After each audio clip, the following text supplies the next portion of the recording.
ముఖ్యమంత్రి రేవంత్ రెడ్డి సర్కార్ మరో కీలక నిర్ణయం తీసుకుంది. తెలంగాణలో విద్యుత్ సంస్థల డైరెక్టర్లను తొలగిస్తూ ఉత్తర్వులు జారీ చేసింది. ఇది సెన్సేషన్ క్రియేట్ చేస్తోంది. ఎందుకంటే అక్రమంగా నియామకం పొందిన మొత్తం 11 మందిపై వెయిట్ వేసినట్టయింది. ఎస్పీడీసీఎల్ అండ్ ఎన్పీడీసీఎల్ డైరెక్టర్లను తొలగిస్తూ అయితే సిఎస్ శాంతికుమారి ఆదేశాలు జారీ చేశారు. అంతేకాదు వెంటనే కొత్త డైరెక్టర్ల నియామకాలకు చర్యలు తీసుకోవాలంటూ కూడా సీఎం రేవంత్ రెడ్డి సంబంధిత శాఖను కూడా ఆదేశించిన సిట్యుయేషన్ కనిపిస్తోంది. కాంగ్రెస్ ప్రభుత్వం అధికారంలోకి వచ్చి రాగానే ముందుగా విద్యుత్ సంస్థపైనే దృష్టి పెట్టిన విషయం మనందరికీ తెలిసిందే. దీనిపైనే పెద్ద ఎత్తున రివ్యూ కూడా జరిగింది. అసలు విద్యుత్ సంస్థలో ఏం జరుగుతోంది, ఇన్ని కోట్ల అప్పులు ఎందుకున్నాయి, దాదాపు 80,000 కోట్ల అప్పులు విద్యుత్ సంస్థ కూరుకుపోయింది అన్నటువంటి వార్త ఎంత సెన్సేషన్ క్రియేట్ చేసిందో మనందరికీ తెలిసిందే. ఇంత భయంకరమైన అప్పులు ఎందుకు వచ్చాయి, ఎందుకని వీటికి చెల్లింపులు జరగలేదు అన్న వాటిపైన పూర్తిగా ఆరా తీశారు సీఎం రేవంత్ రెడ్డి వచ్చి రాగానే. దెన్ అసెంబ్లీ వేదికగా విద్యుత్ శాఖలో జరిగిన అక్రమాలపై కూడా 30 పేజీలతో ఒక శ్వేతపత్రం కూడా విడుదల చేశారు. దీనిపై 2 రోజులు అసెంబ్లీలో కాంగ్రెస్ అండ్ బీఆర్ఎస్ మధ్య వాడివేడి చర్చలు జరిగింది, వాదోపవాదాలు జరిగాయి. సో ఇవన్నీ కూడా మనం చూసాం. సో తాజాగా సంస్థలో ప్రక్షాళన ప్రారంభించినట్టు మనకైతే స్పష్టంగా అర్థమవుతోంది. ఎందుకంటే ఈ ట్రాన్స్ఫరే దానికి నిదర్శనం అని కూడా చెప్పొచ్చు.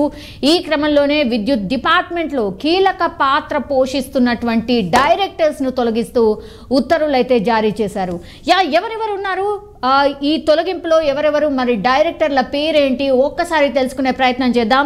ఎందుకంటే ఈ 11 మంది డైరెక్టర్స్ ఎవరైతే ఉన్నారో జీవో ప్రకారంగా తొలగిస్తున్నట్టు ఒక జీవో అయితే రిలీజ్ చేసింది సర్కార్. అందులో భాగంగానే ఫస్ట్ పేరు వచ్చి శ్రీ జె శ్రీనివాస్ రెడ్డి డైరెక్టర్ ఆపరేషన్స్లో ఉన్నారు. ఆయన ఫస్ట్ అపాయింట్మెంట్ డేట్ వచ్చేసి 27/11/2014లో అపాయింట్ అయ్యారు.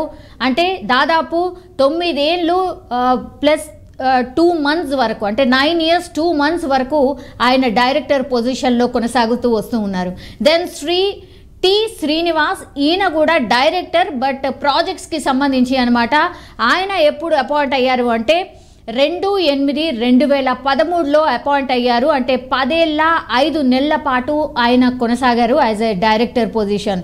దెన్ శ్రీ కె రాములు, ఆయన director for commercial DPE and assessment and energy audit కింద ఈయన 1/9/2018లో అపాయింట్ అయ్యారు. అంటే 5 ఏళ్ళ 4 నెలల పాటు ఆయన కొనసాగుతున్నటువంటి సిచ్యువేషన్ కనిపిస్తోంది యాజ్ ఎ డైరెక్టర్గా. దెన్ శ్రీ జి పర్వతం, ఆయన కూడా డైరెక్టర్ హెచ్ఆర్ అండ్ ఐపీఆర్కి సంబంధించి ఆయన అపాయింట్మెంట్ డేట్ వచ్చేసి 5/9/2018లో అపాయింట్ అయ్యారు. అంటే 5 ఏళ్ళ 4 నెలల పాటు ఆయన కొనసాగారు. దెన్ శ్రీ సిహెచ్ మదన్ మోహన్ రావు, ఆయన కూడా డైరెక్టర్ పి అండ్ ఎంఎం, ఆయన అపాయింట్ అయింది 1/9/2018. ఆయన కూడా అపాయింట్ అయ్యి 5 ఏళ్ళు 4 నెలలు అయిపోయింది. దెన్ ఇంకో డైరెక్టర్ వచ్చేసి శ్రీ ఎస్ స్వామి రెడ్డి, ఆయన డైరెక్టర్ ఐపీసీ అండ్ ఆర్ఏసీకి సంబంధించి ఈయన కూడా 5/9/2018లో అపాయింట్ అయ్యారు. 5 ఏళ్ళ 4 నెలల పాటు డైరెక్టర్గా కొనసాగుతూ వస్తున్నారు. దెన్ శ్రీ గంప గోపాల్, డైరెక్టర్ ఈ ఆడిట్ డిపిఈ అండ్ అసెస్మెంట్, ఆయన అపాయింట్ అయింది 23/7/2021, 2 ఏళ్ళ 5 నెలల పాటు ఆయన డైరెక్టర్గా కొనసాగుతూ వస్తున్నారు. దెన్ శ్రీ బి వెంకటేశ్వరరావు, ఆయన కూడా డైరెక్టర్ హెచ్ఆర్, ఆయన అపాయింట్ అయింది 31/7/2013, అంటే దాదాపు 10 ఏళ్ళ 5 నెలలు అవుతోంది ఆయన డైరెక్టర్గా అపాయింట్ అయ్యి. దెన్ శ్రీ మోహన్ రెడ్డి గారు డైరెక్టర్ ప్రాజెక్ట్స్, ఆయన అపాయింట్ అయింది 5/9/2018, అంటే 5 ఏళ్ళ 4 నెలల పాటు కొనసాగుతూ వచ్చారు. ఇక శ్రీమతి పి సంధ్యారాణి, ఆమె డైరెక్టర్ కమర్షియల్, ఆమె అపాయింట్ అయింది 5/9/2018, 5 ఏళ్ళ 4 నెలల పాటు కొనసాగుతూ వస్తున్నారు. Then Shri P Ganapathi, director IPC and RAC, 5/9/2018, అంటే 5 ఏళ్ళ 4 నెలల పాటు వీళ్ళందరూ కూడా డైరెక్టర్గా కొనసాగుతూ వస్తూ ఉన్నారు. సో పూర్తిగా ఇవన్నీ కూడా 11 పేర్లు. సో వీళ్ళందరినీ కూడా తొలగిస్తూ ఒక జీవో అయితే జారీ చేసింది. So all the directors shown in the tables above except Sri B. Venkateshwar Rao and Sri T. Srinivas are appointed without following the process stipulated in the GOMS number 18 and GOMS number 45. ఇవన్నీ కూడా నియామకాలు అసలు ఎట్లా జరిగాయి ఏంటి అనేది తెలియకుండా చేసినటువంటి నియామకాలు. సో అందుకని వీళ్ళందరినీ కూడా డైరెక్టర్స్ పొజిషన్ నుంచి తొలగిస్తున్నాం. ఈ రోజు నుంచే ఇవి అమలు కాబోతున్నాయి ఉత్తర్వులు. అండ్ కొత్త డైరెక్టర్ల వేట కూడా స్టార్ట్ చేసేయండి అన్నటువంటి ఆదేశాలు అందాయి. కాబట్టి 11 మందిని తొలగించేశారు.